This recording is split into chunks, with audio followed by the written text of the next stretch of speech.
It's time for your daily dose of MLB picks with Professor MJ.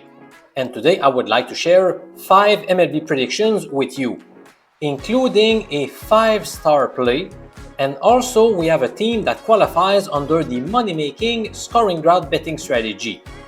For those of you who have been following me for a while, you will be surprised to hear that I am not grading it 5 stars, and you will see why later on. So as always, we will start by recapping yesterday's action before moving on to today's free plays. Alright, so let's get started with yesterday. In my video, I shared 5 MLB picks for May 13th. One of them was postponed, and I'm talking about the Twins-Orioles game here. Then we also took the Tigers money line. They scored 3 runs in the bottom of the 11th inning, I believe, to win against the Red Sox. So that was a winner. They were home underdogs, so they pulled off the mild upset. We also took the Cubs to win straight up because they qualified under the lucrative scoring drought betting strategy. And we got a nice comeback again as they scored 3 runs in the bottom of the 9th inning to prevail over the Marlins. Then we took the Dylan Cease to record at least 8 strikeouts against the Angels. That was a winner as well. So by the way, this one was graded 4 stars, whereas the Cubs were graded 5 stars. So we won the 2 highest confidence plays of the day. And finally, we missed badly on the Dodgers run line, who got dismantled by the Ace. So overall, a person risking $100 per play would have earned a profit of $129 yesterday due to those picks.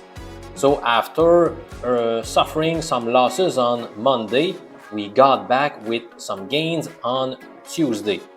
And remember that last week, we got a profit in each of the 4 days where I posted a video. So we've been doing quite well. And now what about the famous LOBSTER BET, which turns out to be the best wager across all sports? This time I went with, let me show you all the LOBSTER bets since I started introducing this new concept. Yesterday, I really liked Kyle Freeland from the Rockies to record over 15.5 outs, which means I was banking on the fact that he would last at least 5 1/3 innings on the mound. And by the way, he lasted 6 innings, so we picked up the win again. So this means that overall we have racked up 16 wins versus 5 losses, and you can see the huge profit we've made because of the LOBSTER bets. So we own a 16-5 record with the LOBSTER bets, and when I did that in the NFL last fall, we racked up a 7-2 record. So we have been dismantling the bookies with the famous LOBSTER bets. And by the way, I am opening up some new packages so that you can sign up to receive them in your mailbox. So you have the choice between a package where you get the picks until May 21st. So that's about a week, when in fact you're going to get 8 picks because there are 8 days until May 21st. Or if you want to get more bang for your buck, you get the LOBSTER bets at a reduced price if you sign up until the end of the month of May. So I will post the links below in the comments and also in the video's description as soon as I am finished recording this video. So, alright, now let's jump into today's action, and I want to remind you that I started yesterday to grade each pick. And recall how 5 stars means it is a premium pick, so that means I have shared it with the paid members at mjpicks.com. I occasionally share one of them as a free play on YouTube. Now 4 stars means it's a great pick, 3 stars a good pick, 2 stars it's decent, and 1 star means it's borderline acceptable. So again, remember that 1 star does not mean it's a crappy pick. I am not talking about any crappy picks on my YouTube channel, only wagers that I feel are worth betting. And among all of those worth betting wagers, I am grading them from best to worst. Alright, so today we have two teams that fit under a betting system called the snap losing streak number 2. So it is worth reading the rules. It says fade the home team. In other words, we need to bet against the home team if they meet the following 3 criteria. They won their previous game after losing at least 4 consecutive matches. They are also facing the same opponent as yesterday, and their money line today is better than minus 200. So that means, for example, a line of minus 185 or minus 145, or it could be any positive odds. So in other words, we don't want huge favorites here. Alright, so if we take a look at my screen and let's focus on the San Francisco Giants. So they are the home club today. They won their last game by defeating Arizona 10-6 after losing at least 4 in a row. In fact, they had lost 4 consecutive games before winning yesterday. Now, the second criterion was they must face the same opponent as yesterday. Well, that's the case. They are facing Arizona again. And San Francisco's money line is indeed much better than minus 200. This is pretty much a toss-up game. So, based on all those rules, we must fade the Giants. And that explains my first pick, which goes to the Arizona Diamondbacks to win straight up in San Francisco at the beautiful Oracle Park. So this should be a very good contest between two equally matched clubs in this hard-fought National League West Division that should be tight until the end of the regular season. And both squads are sending a not-so-trustworthy starting hurler on the mound. On Arizona's side, they will start with Eduardo Rodriguez, who was bad last year, and we are observing much of the same this season. Across his past 4 outings, he has posted a very bad 10.13 ERA. Come on, man!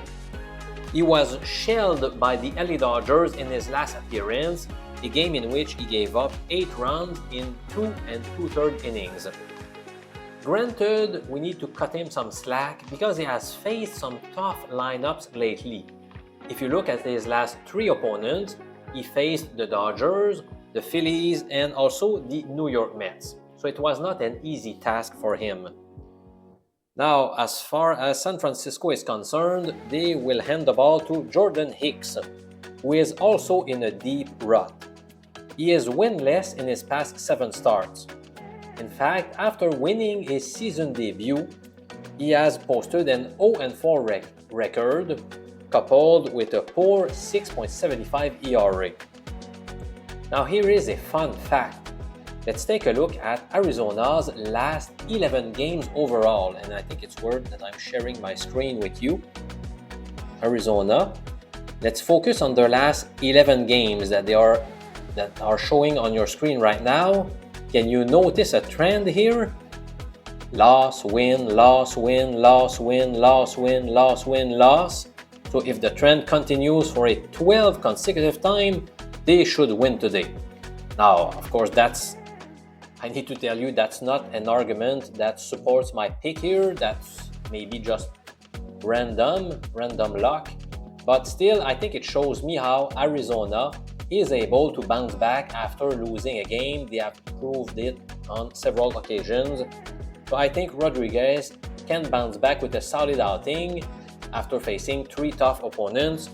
And I'm going to rely on the snap losing streak number 2 system here. Alright, we have another club that fits under this strategy. And by the way, so the pick I just mentioned is rated 2 stars. I'm not overly excited about it, so I would call it a decent play. They are slight underdogs in today's contest. Now, let's look at the Seattle Mariners schedule. And as you're going to see, they fit under the snap losing streak number 2 system. They are at home today. They won their last game after dropping at least 4 consecutive matches. Now today they are facing the same opponent as yesterday. They played the Yankees yesterday and they are squaring off against them again today. And their money line today is much better than minus 200. So by following the rules, we must fade the Mariners, which explains the Yankees pick. So in short, I am betting the New York Yankees money line. The best current odds are minus 110, which is equivalent to 1.91 in decimal. And once more, I am rating it 3 stars. I'm not super confident about this play. But I still think it's worth betting, like I said. So maybe you could take a small stab at it. Alright, so this betting angle holds a solid 7-4 record so far in the 2025 campaign. Now granted, Will Warren is still very raw and only in his second season in the majors. But he displayed his best career outing 5 days ago. He kept the ace at bay throughout his outing with only 4 hits allowed in 7 1/3 innings. And what's also encouraging is his strikeout to walk ratio. In 36 innings of work, he has racked up 41 strikeouts, which is quite good, versus 16 walks. So to me, he has a shot at improving, and he is coming off a solid game, which might boost his confidence. On the other side, the Mariners are sending Luis Castillo to the mound. He was rock solid in 2022, 23, and 24. So what the heck is happening this year? He does not look like the same pitcher, as shown by his 1.38 whip statistic. Remember how the league average is around 1.30. So that means he is a below average pitcher in terms of this stat because there has been more traffic on the bases than a typical starting pitcher. Now, we all felt like he was regaining his old form after 2 consecutive solid outings, but then he gave up 5 runs in 5 innings against the Blue Jays. So that's worrisome. Now, in 6 career starts against the Bronx Bombers, he owns a disappointing 1-3 record, but a great 2.95 ERA. So that's one reason why I'm not overly excited about this play and why I am grading it 2 stars out of 5, which means it is a decent bet. Alright, what's pick number 3? Well, the scoring drought betting system is back at it.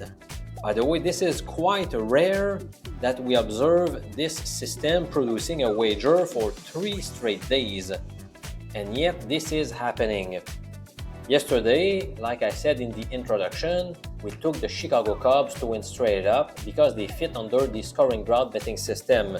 And they stunned the Marlins by scoring 3 runs in the bottom of the 9th inning to get a tight 5-4 victory. Now recall how I told you yesterday to resist the temptation of grabbing the run line for more juicy odds. Well, this is literally the 3rd consecutive time that the scoring drought betting angle won by a 1-run margin. So can you see why it seems like a good idea to stop taking the run line, which is what I decided to do late last season? This year I am sticking to the money line no matter what. And I know it's not exciting to bet low odds because, as most of you already know, this betting strategy points in the direction of big home favorites by design. And this is my lone system out of my 19 that does that. But it has been so lucrative that I am listening to it for sure. So yesterday's win by the Cubs brought the system's season record to 16-2. So 16 wins versus 2 losses for a return on investment above 30%. Alright, let's quickly review its rules. For those of you who missed my prior videos, fade the road team if they lost their past 2 games by scoring 2 runs or fewer in each of those defeats, and if today they are fairly big underdogs. more precisely, if their money line is greater than plus 150. So it could be plus 155, plus 170, plus 200, and so on. Now, in the current case, let's take a look at the Colorado Rockies schedule.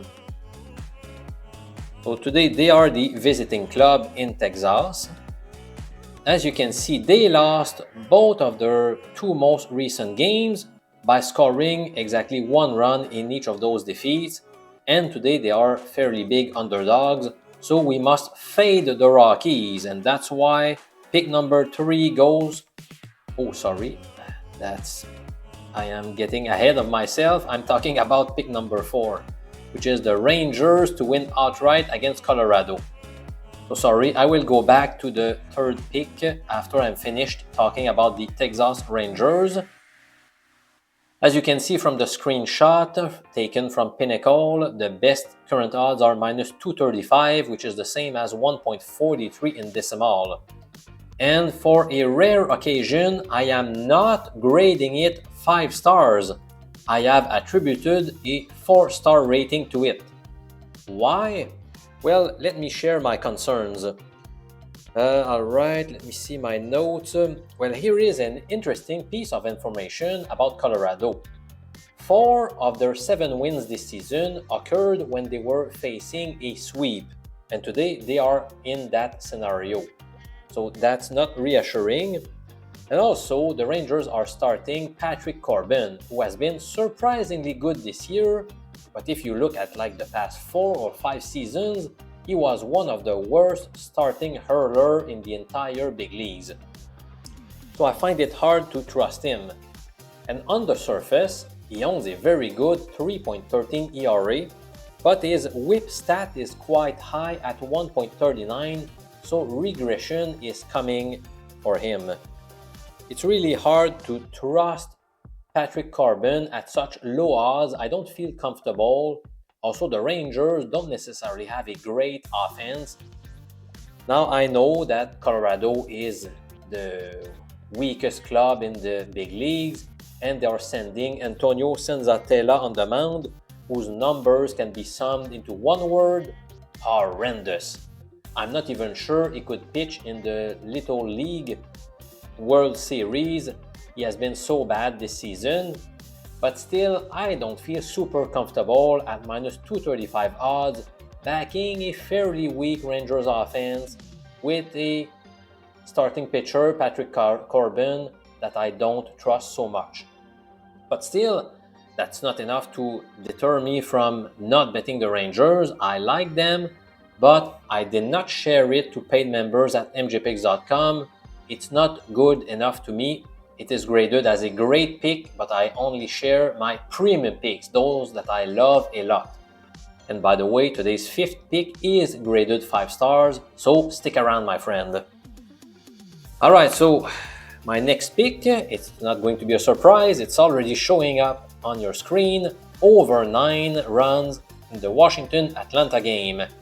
And this one is rated 3 stars out of 5, which means I view it as a good pick.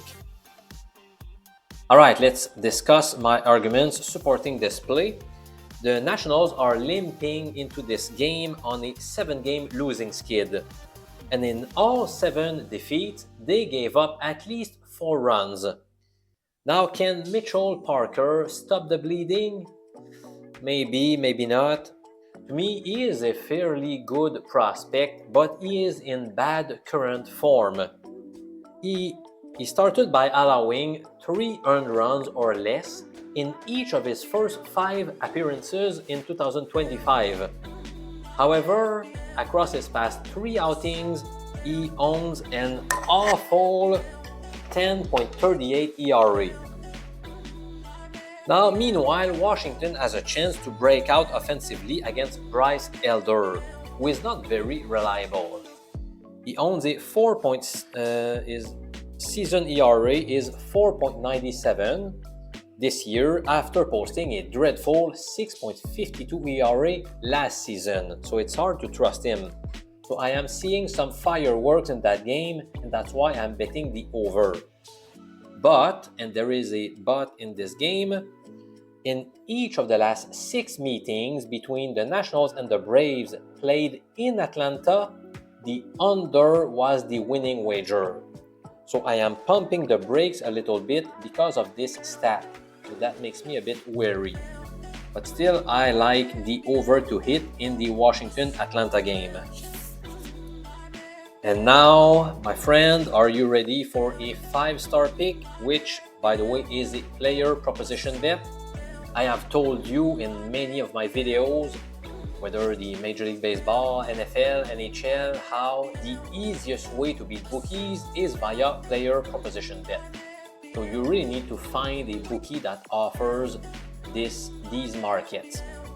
So in the Angels-Padres game, and you might be surprised by this pick because yesterday I recommended to take Dylan Cease from the Padres to record over 7.5 strikeouts, and one of my arguments was that the Angels have struck out the second most time in the majors this season, and yet today I am betting today's starter for San Diego to go under his strikeout total. So more precisely, my 5-star pick today is Randy Vasquez to record under 4.5 strikeouts. As you can see, the best current odds are -110, which are available with Betway and William Hill Canada. Now with other bookies, the line could be -120, -130, -140. I have not checked all sports books, but this is the best line I've seen. This is a good reference point for you. All right, so why do I like this bet? Well, the first reason is that Randy Vasquez is far from being a strikeout machine, as you know. Also, he has exceeded 4.5 strikeouts just once out of his 8 starts this season. And the only time he did it, he barely did it because he finished with 5 punch-outs, and that was against the lowly Rockies, which probably have one of the worst offenses in MLB. Now, Vasquez owns a respectable 3.76 ERA, but to me, he's been very lucky to have such a low ERA because he owns an alarming 1.59 whip stat, which is awful. Also, he has recorded just 18 strikeouts in more than 38 innings of work while walking 25 batters. I mean, 18 strikeouts versus 25 walks is one of the worst ratios I have seen in MLB. Also, the Angels offense has done a better job lately. If you look at their numbers for the entire season, they have scored an average of 3.8 runs per game. But this average was raised to 5 per game if you look at their last 8 games. So that means that Randy Vasquez is due for regression. He's been lucky not to allow many runs. I think the Angels could tag him for many runs, which would cut his outing short, and that would give him fewer opportunities to obtain some strikeouts. And he's not good at racking up strikeouts anyway. So to me, this is a very high confidence pick. I like it so much that I have shared it at mjpicks.com for our savvy group of sports investors. Alright, so let's wrap up this video by reminding you the most critical message from today, which is that the window is now open to get the lobster bets, and you need to act today to get the most bang for your buck. As I said, you can either grab a package for 8 days or for the rest of the month of May, and both links are provided below. You get each play at a reduced price if you take it for the rest of the month of May. You can see all the detailed lobster bets that we've made since I started this new concept back on April 23rd. So 16 wins versus 5 losses. You can see that we went through a more difficult stretch in the middle. So we started by winning the first 8 picks. Then we went through a bad stretch, and now we have won 7 of the past 8 plays. So we've been on fire with those picks. Thank you so much for watching. As always, I am not publishing a YouTube video on Thursday. So I will see you again on Friday with more MLB picks. I'm Professor MJ. Sign up for the Lobster Bet so that we can crush the bookies together. See you guys.